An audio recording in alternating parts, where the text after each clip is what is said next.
All right, welcome back to the Built on Purpose podcast. Today, our guest is Chris Ronzio.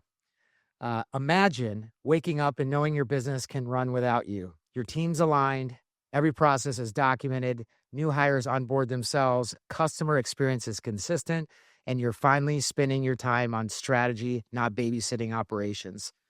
That's the world Chris Ronzio is building. Chris is the founder and CEO of Trainual, the world's leading playbook platform for growing businesses. Over 10,000 companies in 180 countries use Trainual to document how they do what they do so they can scale without reinventing the wheel every time.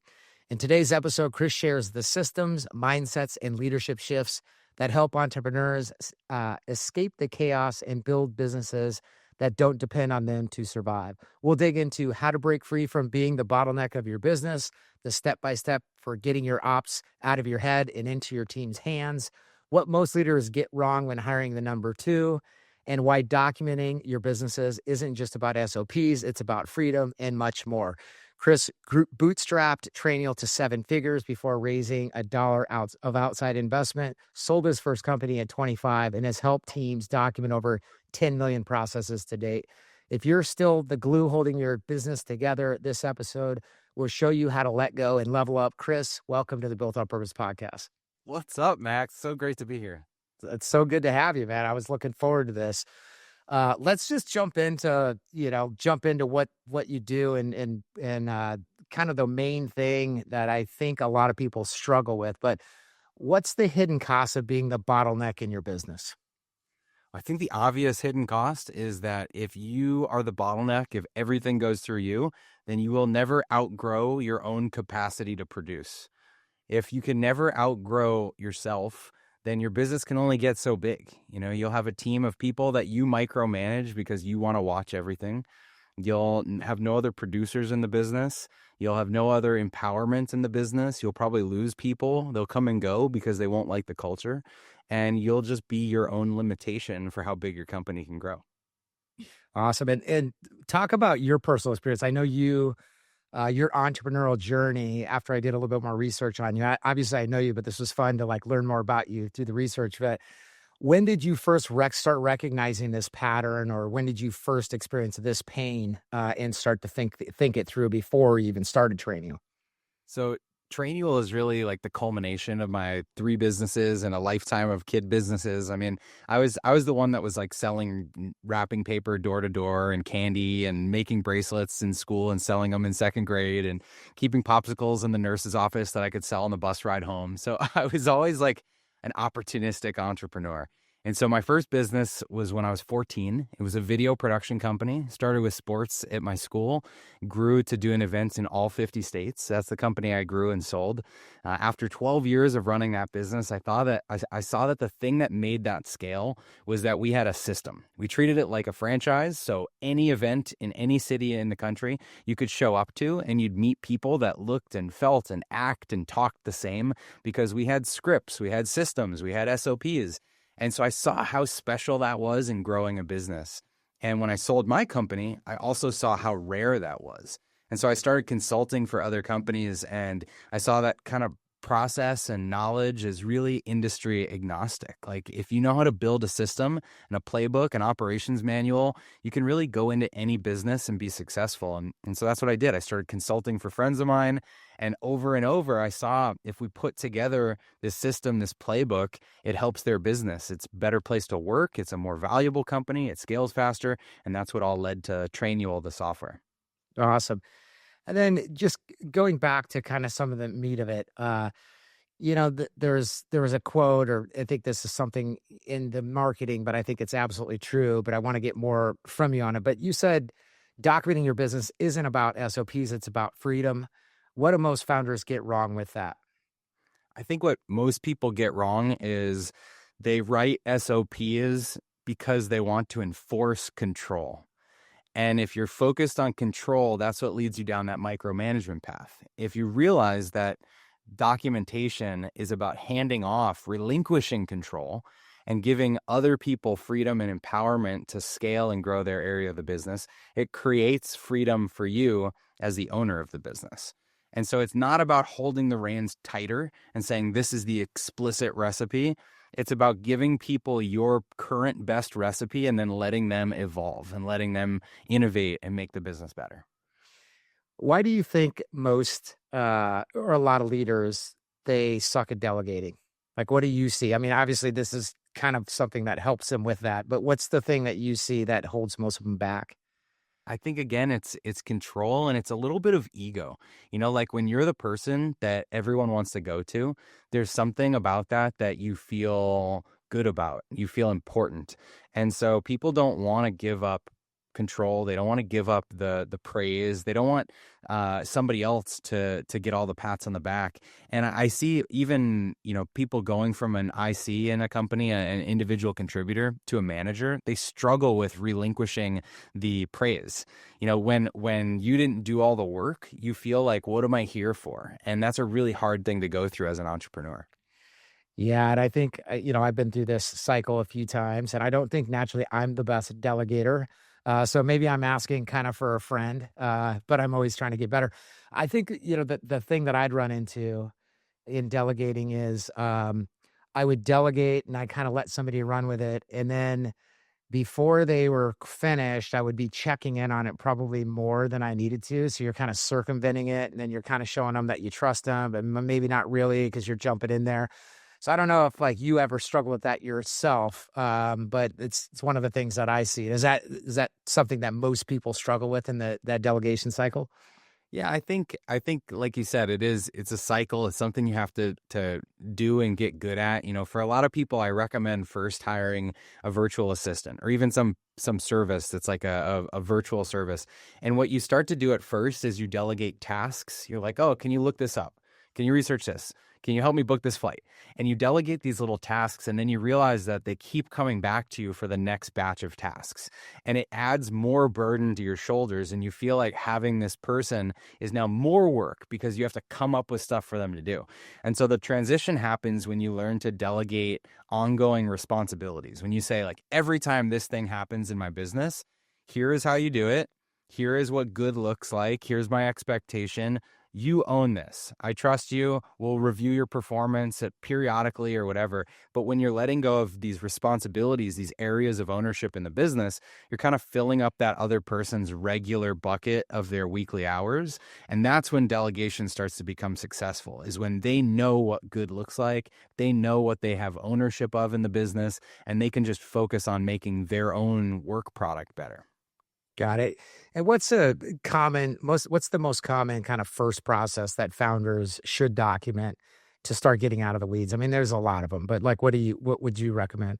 Gosh, it totally depends on the business. But what I always recommend you document first is actually not processes, but it's like the core values in your company. And it's the decision-making principles, and it's the background stories of why you exist and who is your ideal customer, and like who do you exist to serve?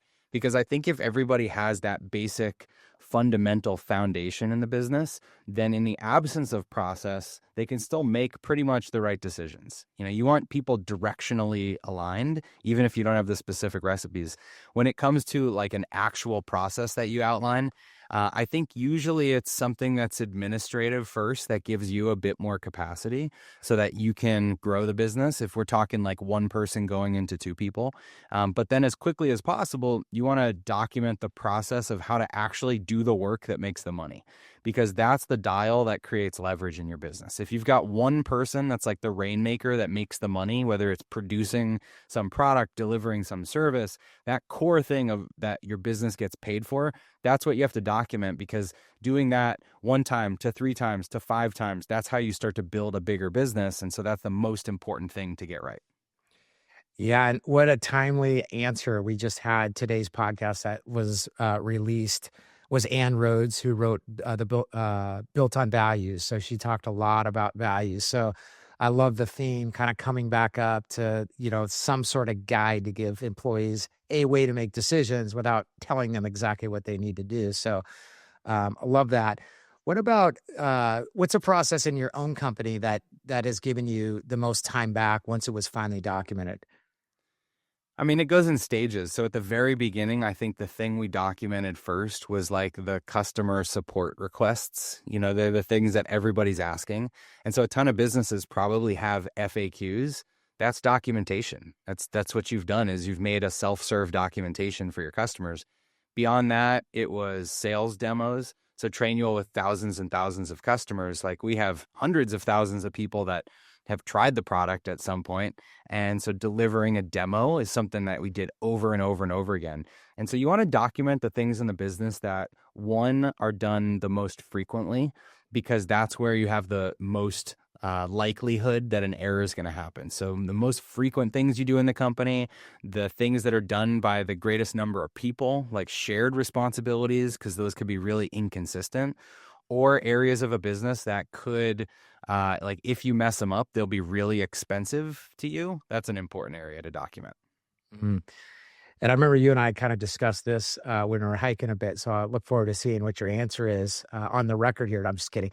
When is it too early to use a tool like Trainual, and when is it too late?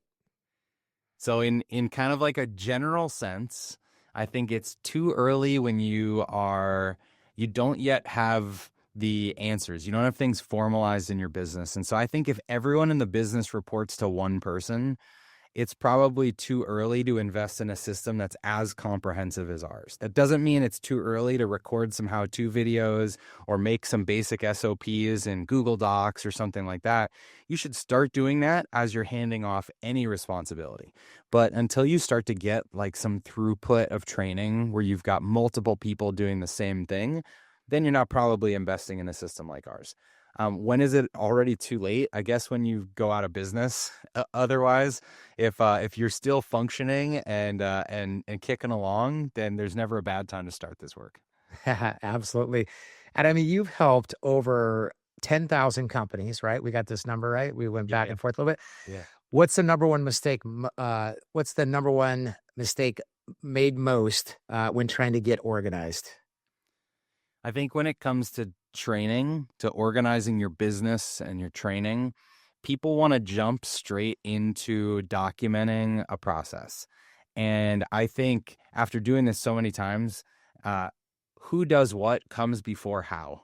And so you need to get crystal clear about who actually does what in your business, who has which responsibilities, before you start outlining and documenting process. And I think if you delegate something to one person and then it turns out some other person's doing it, and like the who does what is messy and gray, then it's really hard to have consistency on what is the company way. So I always want people to back up a little bit and focus on who does what. Got it. And do you, in running Trainio, do you guys use a specific like operating system or method in order to kind of help you with your own operations? We use sort of a hybrid between EOS and Scaling Up and Gazelles and Pinnacle, all these different systems. You know, when I was consulting, I was helping put people on like an operations system before some of these were even popularized. And so I use a framework that I came up with like more than 10 years ago as kind of how Trainual runs. Got it. Got it. I love it.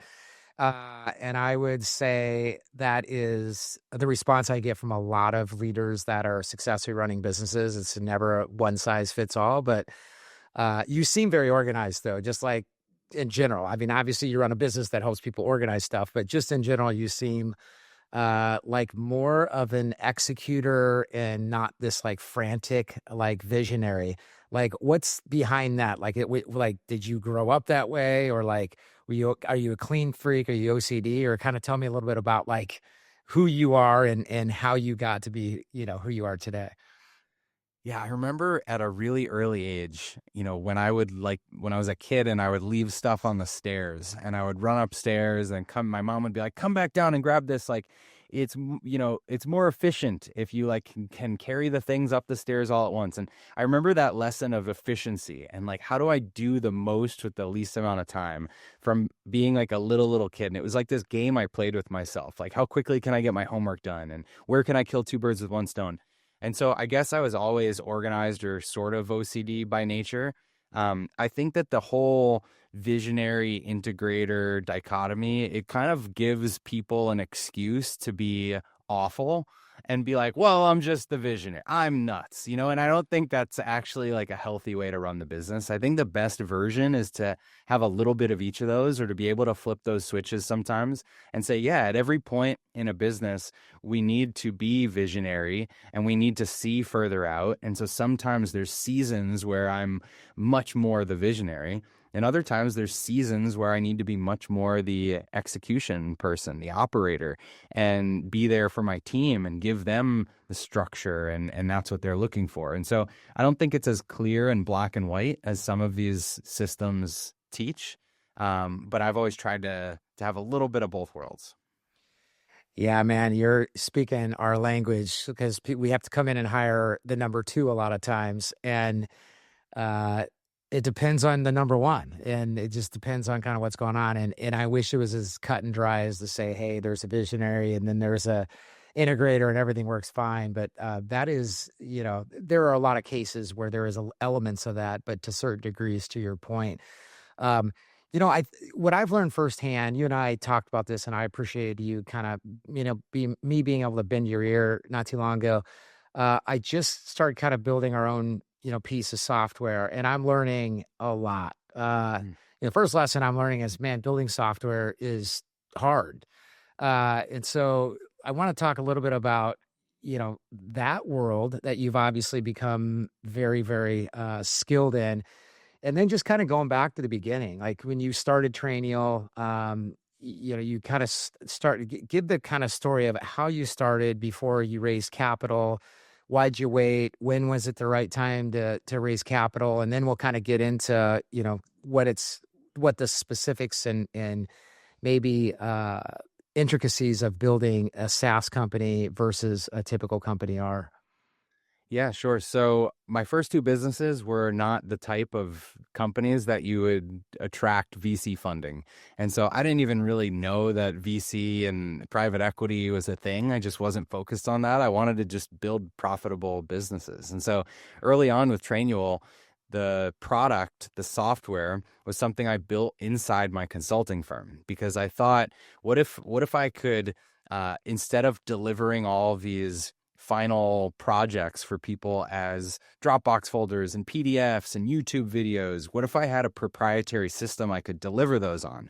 That would help me in running my consulting business to sort of systemize that part of what I was doing. I could give everyone the same experience, instead of like, okay, well, you use this tool and you use, OneDrive and you're over here. I could give everyone the same experience. And so that's initially what it was. And for 3 years, that's all Trainual was an in-house product for my consulting clients.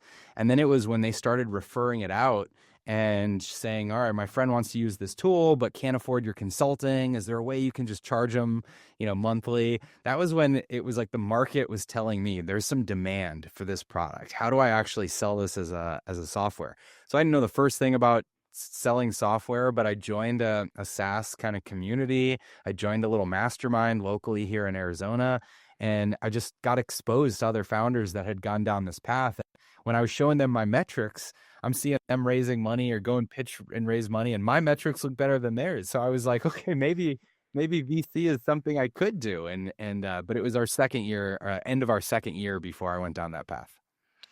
And I mean, it seems like you got confident real quick. I mean, what were, like, you learned from these other people, but was it the belief that you knew you had such a good product, or was it a belief that you knew you had such a foundational kind of foundation as a leader, or was all that, like, what led you to being so confident going down the VC path?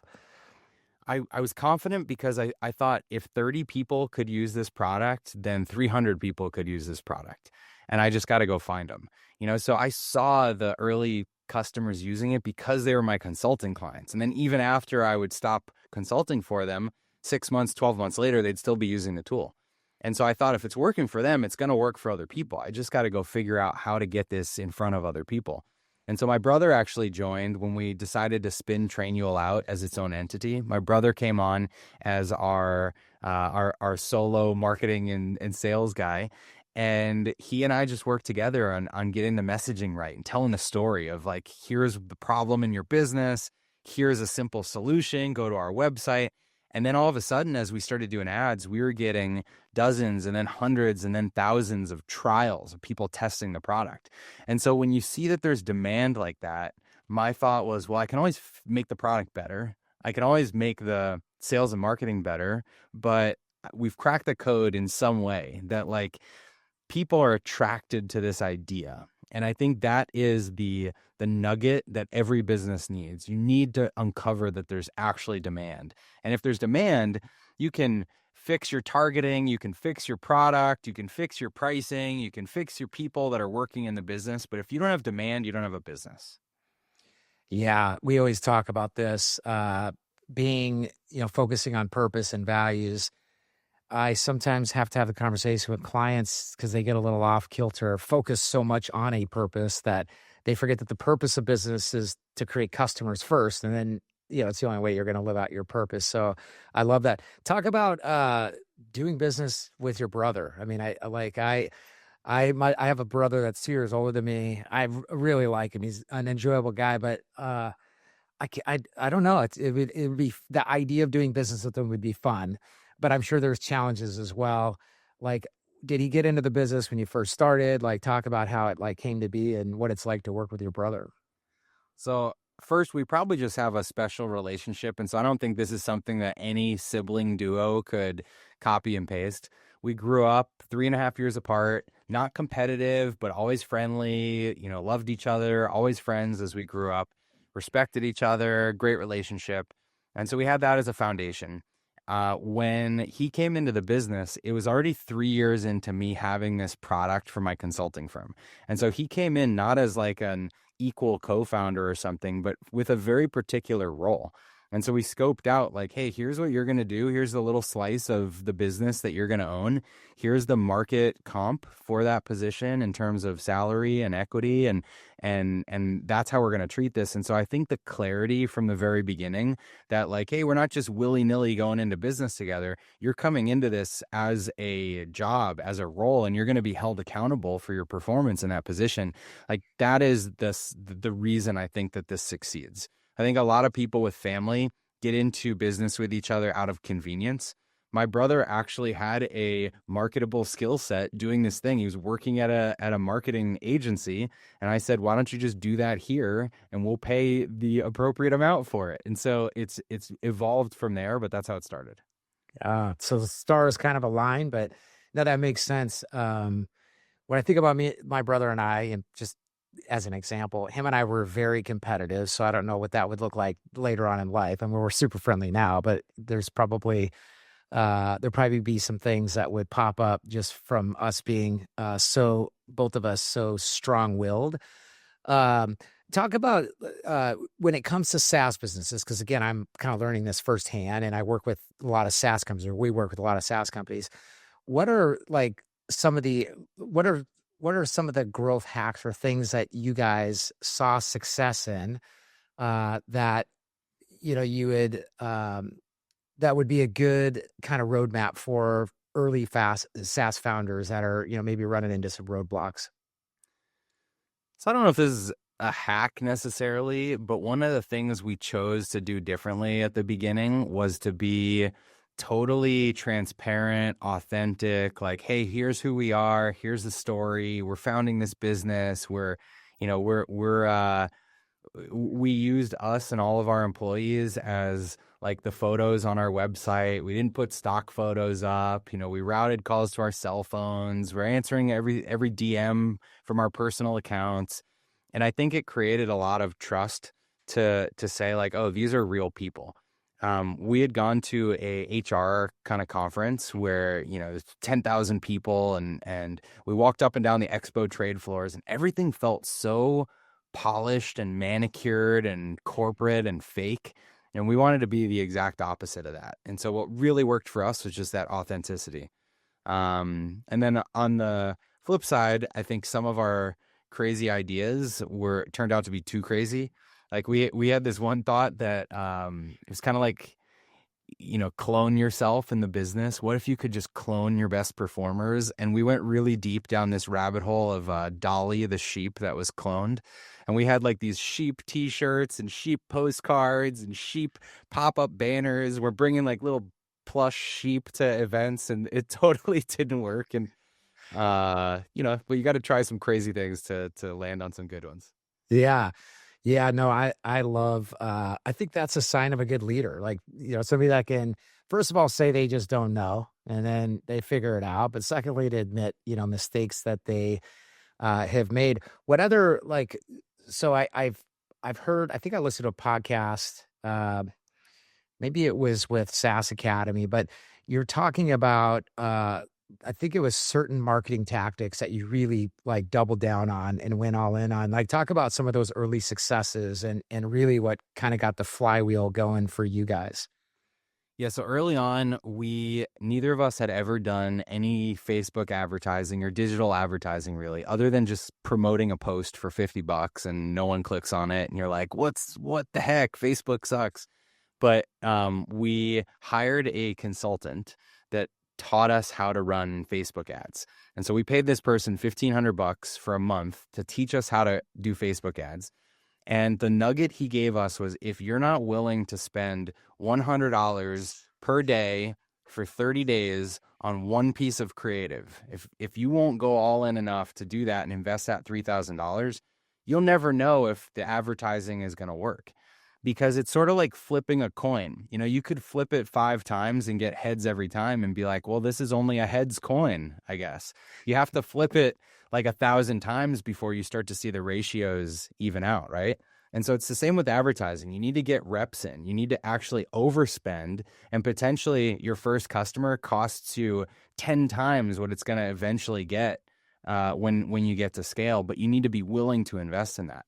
And so really early on, when my brother came in 3 months in, we did this test on Facebook and we mapped out our funnel and tried to figure out, okay, how much does this customer have to pay us over how many months to recoup our investment? If we spend $3,000, how many customers do we need to get? Our magic number was 5. We said, if we can get 5 customers from this 1 month of ads, then it'll break even over the next 6 months. And we're comfortable with that.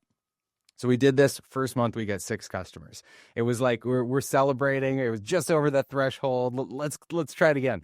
So April, we raised our budget a little bit to like $4,500.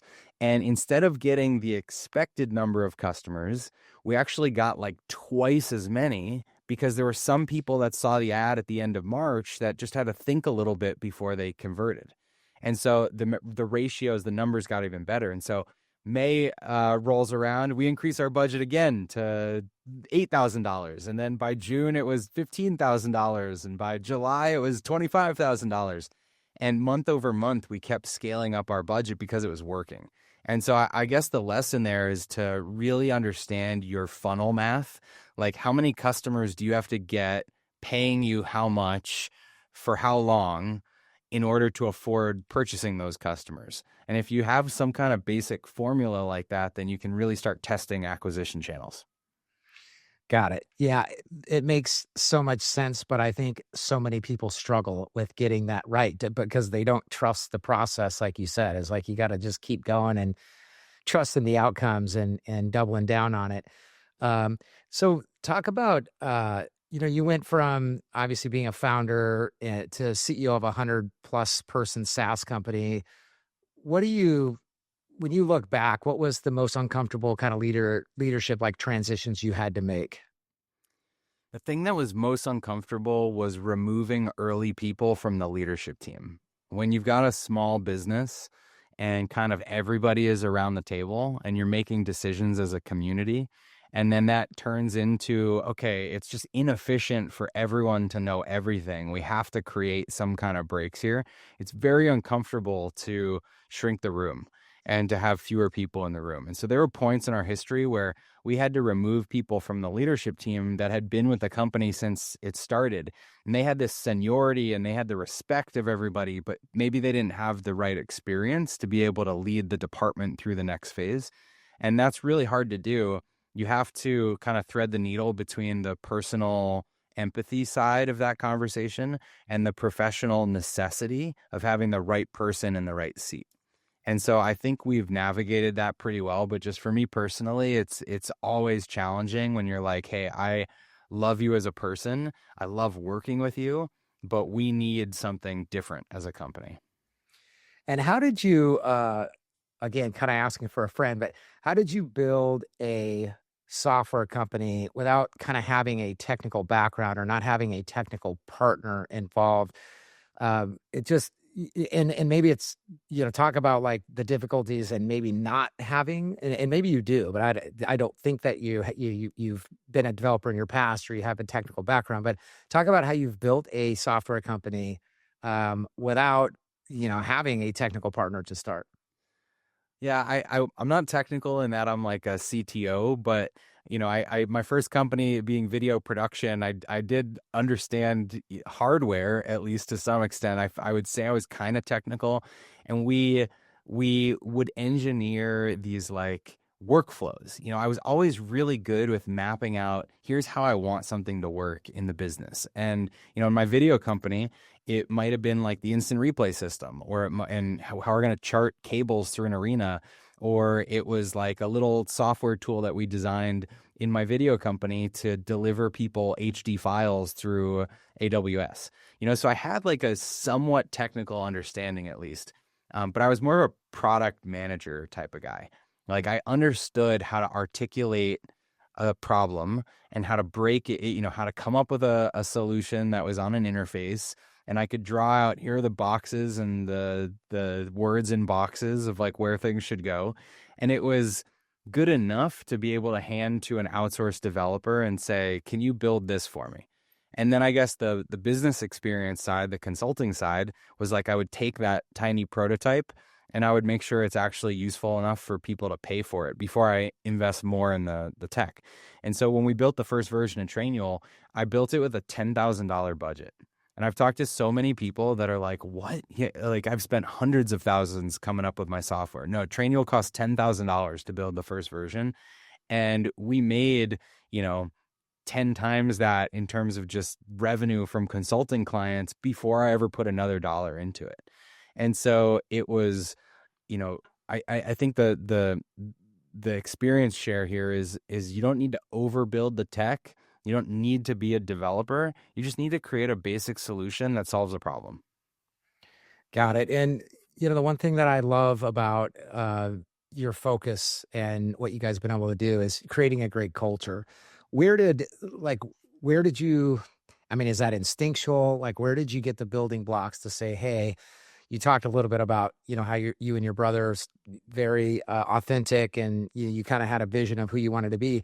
But where else did you draw from in order to be very intentional about your culture? And then we'll kind of get into how you hire around it, how you manage it, all those types of things. But I kind of want to understand, how did you identify that culture was important to start? And then we want to get into, I want to get into like how you've built it.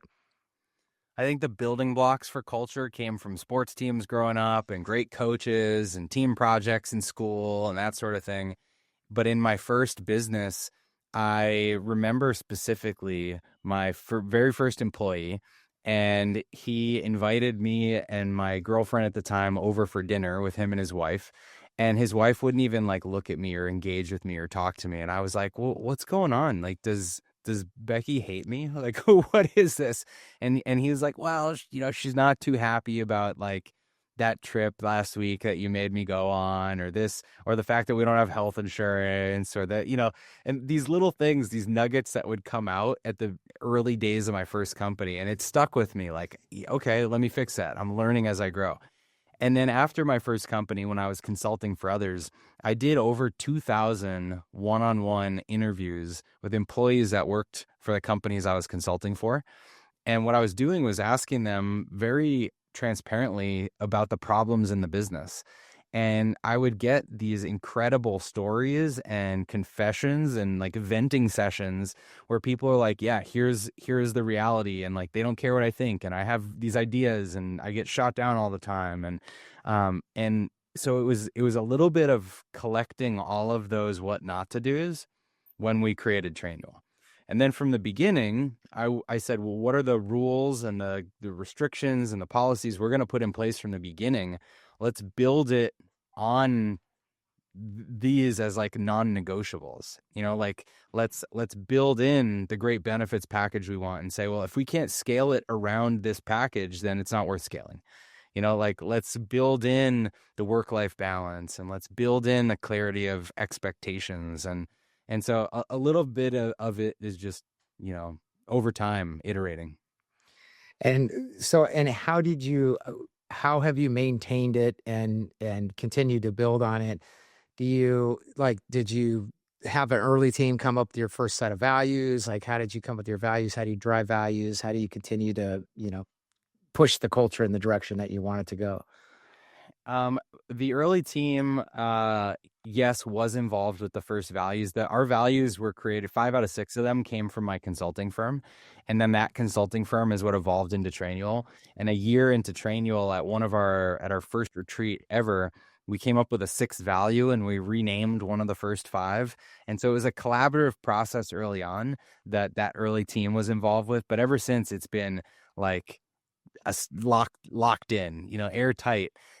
We interview around the values. We talk about them all the time. We do awards for them every quarter. We have, custom emojis for the for every value. People just talk about, they praise each other for the values. It's become part of our vernacular. And so it's super important in terms of just like maintaining the culture. We have this system of I call it the 4 A's. It's twice a year. We ask for feedback deeply. We ask everyone for anonymous feedback. We analyze everything that people said, and this is now like 700-800 responses we'll get in recent years. We take the themes of what people said and we announce the results. We'll put screenshots of quotes up in front of the whole company at an all hands meeting to kind of take accountability for it. And then we act on it and we take action and we say, here's what we're going to change in the business as a result. And so by having this constant open dialogue and two-way conversation with the team, we're always looking to get better. And I think that keeps us honest. Man, this is amazing for people that are listening to this, because I work with a lot of entrepreneurs and obviously we hire a lot of, leaders for folks. And that's a very bold move to do that, because what I think where most people screw up is they ask for feedback, they get a lot of it, and then they don't know what to do with it. And then it's almost like it makes the problem almost worse, because then, that they ask the team what's going on, they hear them, and then there's nothing, they don't analyze it, and then they don't act on it. So kudos for you. Again, was this a system from the very beginning that like you just always executed well, or was there versions of it that you guys tried and figured out like, hey, you got to do it better and better this way? Or how did you get to that framework? It started off with quarterly surveys that I would have every employee fill out.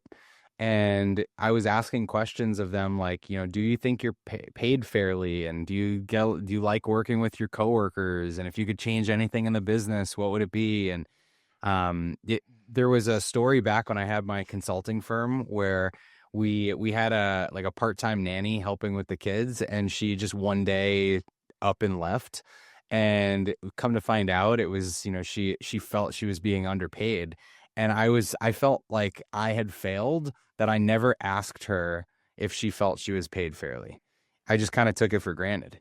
And so from then on in the business, I wanted to make sure I was asking the hard questions of employees so that someone would never have to leave because they didn't think they were being listened to. And so that was back in the consulting firm. So from the very beginning at Trainual, everyone had these surveys. And then over the years, we've formalized them and made them, changed how we've presented the results. And, today we actually put a published thing together that we send out to everyone. It's designed. It has all screenshots. It's really nice. Man, that's a pretty cool story. Well, let's get into some hiring stuff too. I think founders romanticize about hiring a number 2, but they often screw it up. What's the common trap from your perspective? In hiring a number 2, I think the big problem is that they forget that they're supposed to be number 1. and you hire that number 2, and if you think this is going to be the silver bullet that solves all my problems. And now I've just replaced myself with the person that's going to run the business and I can be on vacation all the time. It's not going to work.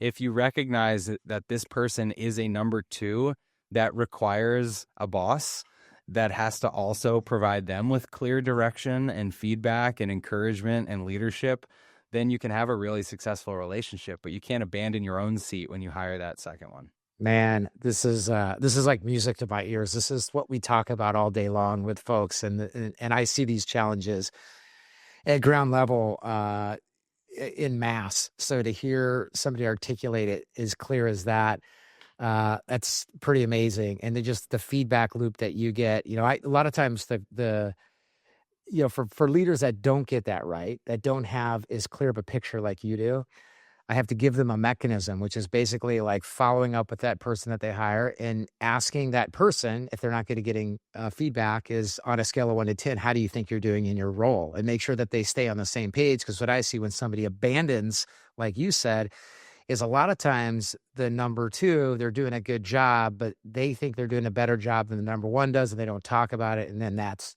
kind of where the trap is. So, man, I love how just how clear you are on articulating that piece. Talk about the other kind of hiring that you do. I feel like you guys are very good at getting clear on what roles you need to hire. You're very good at vetting and finding people. You're very good at referral relationships. Kind of talk about like how what is most important for you? What have you guys focused on? How have you got there? In terms of hiring and building a great team, one of the things that we do is we always have an open job posting or rec for future roles at Trainual. And since the very beginning, we've had thousands and thousands and thousands of people apply for this future roles position because they've gone through the culture material, they understand our values, they understand what the work culture is like. We produce little documentaries about the employee experience and and so we show all this and we promote all this constantly. And then we get this flow, this constant stream of applications into this future roles bucket of people that just want to work at Trainual. And they have whatever skill set that they have, but they just want to work at Trainual. And then when we have a position that we need to fill, we start there and we go into our pool of people that just want to work at Trainual, and we say, hey, it looks like you would be a great fit for this position. And yeah, you may have a job right now, but would you rather work at Trainual? And they're like, yes, of course. I've been waiting for this moment. And that works really well when you've got people that just want to opt into your business and you hire them. Oh man, that is, I don't hear many people that actually do that successfully, like building a pipeline, keeping in touch with them, like doing, most people, unfortunately, they don't see the benefit of taking the time to manage the pipeline like you are. So to hear somebody that, is articulating themselves and actually doing it and can talk about the benefit, and obviously you have very loyal people and you have good feedback mechanisms. What are some challenges what are the biggest challenges you've run into in growing your business? I mean, clearly there's a lot of great things going on, but what are some things that you would openly talk about that were the biggest challenges that kind of helped shape you as a leader based on, kind of the experiences? Biggest challenges for us have been in customer targeting because I see the potential of a well-organized business with a great culture. I want every business in the world to experience that, right? And so when we first raised VC funding, I wanted to go down the path of making our tool so cheap or free that there would be really no excuse for anyone to sign up, to not sign up and use it. And the more we went down market, the more it just dragged us away from solving the core delegation and training issues that happen when your business does get to a viable size. At the early stages of a business, we talked earlier about this. when you're 2 people or 4 people or 6 people, you're still trying to produce demand and understand, is this a business that is going to exist beyond the next few years? Can we get by when we're not just hiring our family members and nobody has benefits and nobody takes vacations? Like, is this a business that can actually sustain? And once you cross that threshold, then you need a system like ours to scale, to hire more of those types of people, to open your next location, to codify your systems and your culture. And when we stretched into the tiny startups, it was a distraction, even though it was a well-intentioned distraction. And so that's been the hardest part for us to toe that line on who is the right type of business that we can serve. Yeah, and kind of stepping back, man, what a amazing answer. Kind of stepping back, what was the process for choosing the people as your investors? Because obviously that's a big piece, that they're main stakeholder. But did you have a process? Did you have something in mind? Like, what did you ultimately do that set you up with the right investors? Ultimately, I hung out with them, but I'll take it back a couple steps. And so, first, like I said, I did not intend to raise money. I had never raised money before, but I started seeing other people raise money. And so, when we hit certain milestones, $1 million of revenue, $2 million of revenue, 500 employee or 500 customers, 1,000 customers, I started putting out press releases, and I was publicly sharing that information so that investors would start knocking on my door. And I thought it would be better for them to come to me than me to go to them. And so as they started knocking on my door, I would tell people, I don't think I want to raise money. I'm not sure yet. Do you mind if I just keep you posted about the business? And I'm happy to send you updates. And so then as the company grew, I was email marketing to this growing list of investors. And when it got to the point that I thought, okay, actually some outside capital could help us scale faster. We don't have enough money to keep growing organically at this speed. Then I put it out to everyone and said, I'm considering raising money. Here's a link. Let's jump on a call. And in 1 week, I had 40 calls with investors. I just stacked a week full.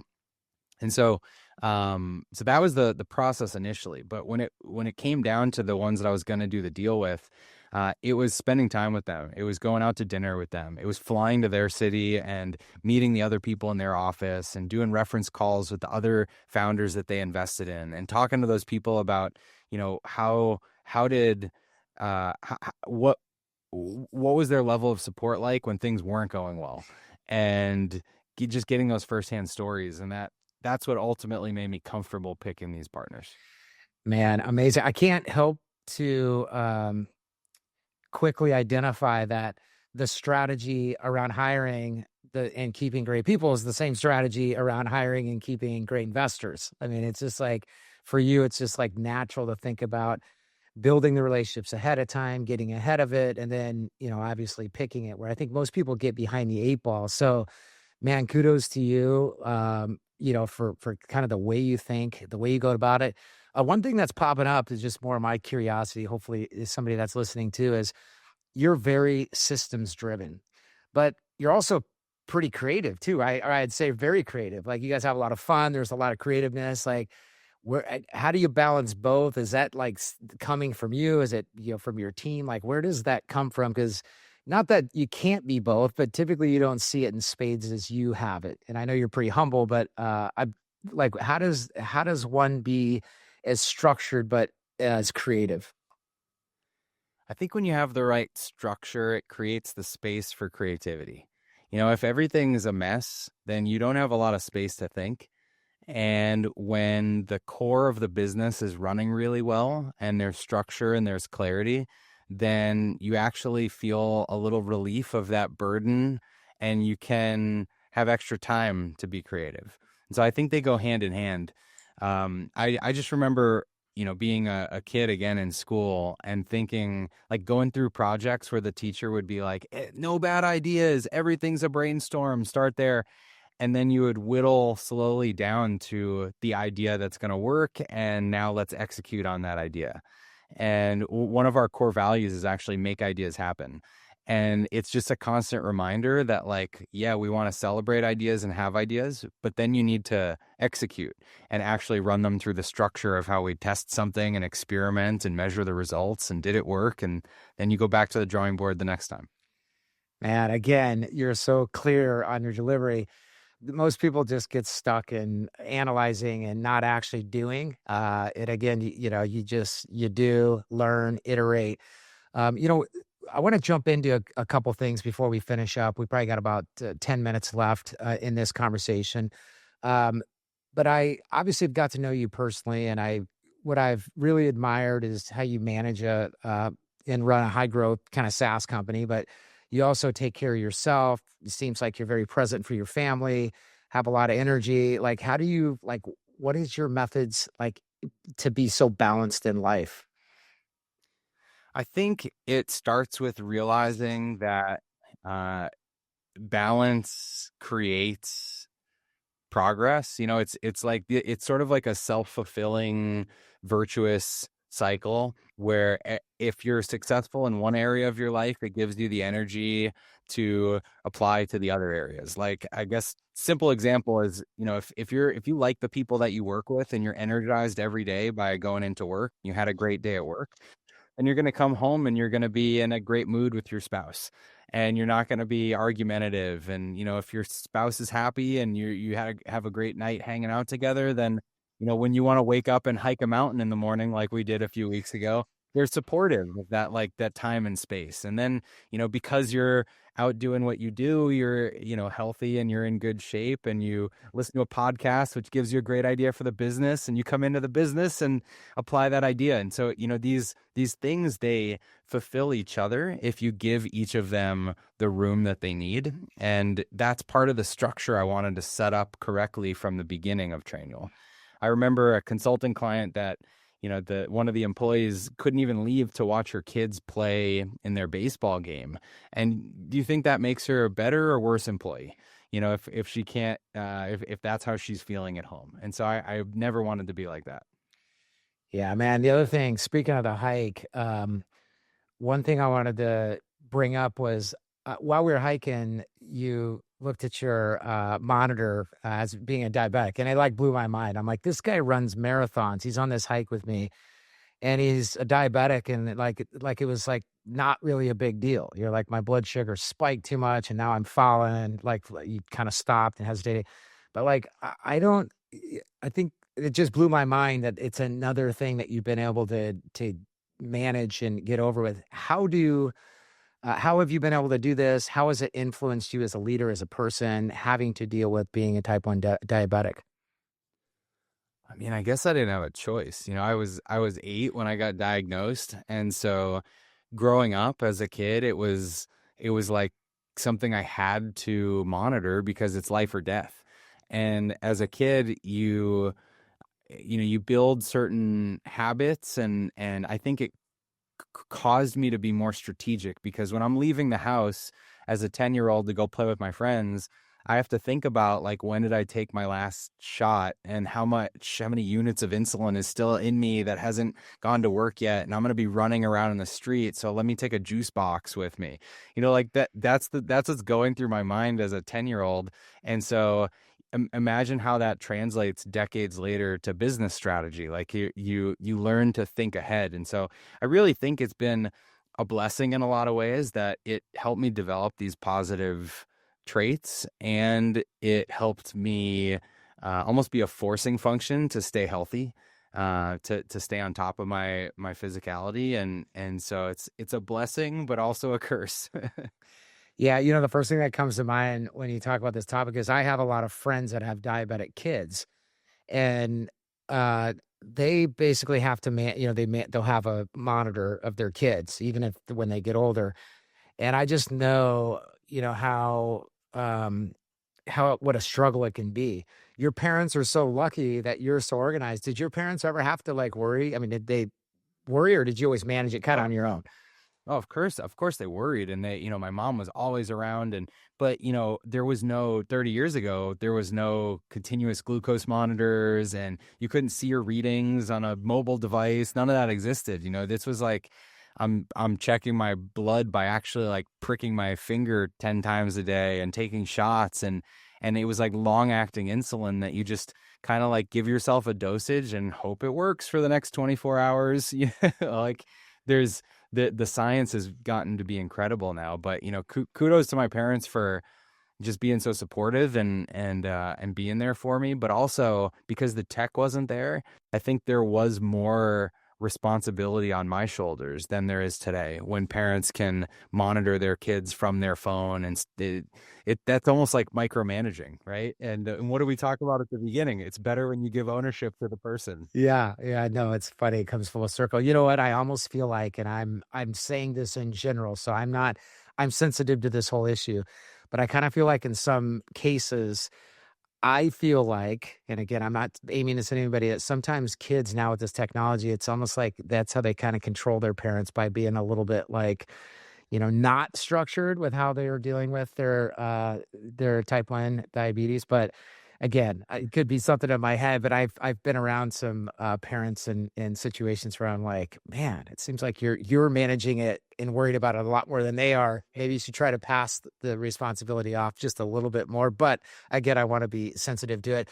Um, what what how what would you share as far as like a wellness practice or non-negotiable that keeps you grounded, on a daily basis or maybe like on a regular basis? I mean, you obviously have everything you've kind of talked about today is even, blown my mind just how consistent you are as a leader, but it all comes with hard work. And I'm sure there's building blocks. What are those like building blocks that are important to you now that kind of keep you in the right mindset to be positive, to continue to make the charge? But what are some of the things that you do on a daily basis or regularly? Well, we talked about fitness and the hiking and all of that, but I think for me a couple things I would say is one, sleep. This sounds boring, but I need 7 or 8 hours of sleep to function, and so I'm a total loser, and I go to bed at like 9 o'clock or 9:30 and wake up early, but like it's important to me.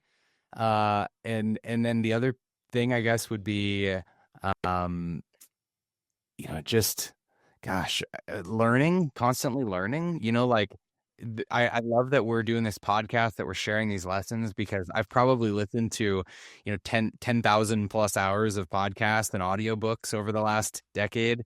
Um, it's so important to me to constantly be fueling my mind, because I think that's what creates the ideas. You need raw materials, like almost like the elements, the periodic table. You need raw materials to create whatever compound you're going to create, and podcasts and books are the raw materials.